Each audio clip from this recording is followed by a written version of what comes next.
ang gitawag og Biblia, part lang siya sa Word of God.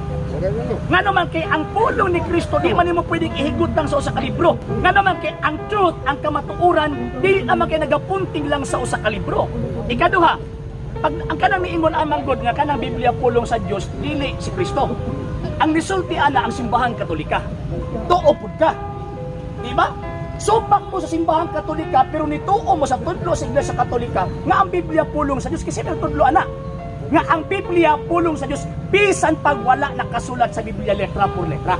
Kadang kiingon sa balaang kasulatan from St. Matthew hangtod sa Revelation, gisulat na sa nagkadaiyang panahon o sa nagkadaiyang tao. Ang simbahan Katoliko nga niingon na nga kanang mga libro ha, i-include nato sa scripture nga tawagon natong Biblia. Katoliko ni nitudlo ana, ano tuo man ko, tungod kay gitudlo sa iglesia ang gitukod ni Kristo. Kamo ano nituo man mo nga ang kanang Biblia pulong sa Dios kaysa nagtudlo ninyo na.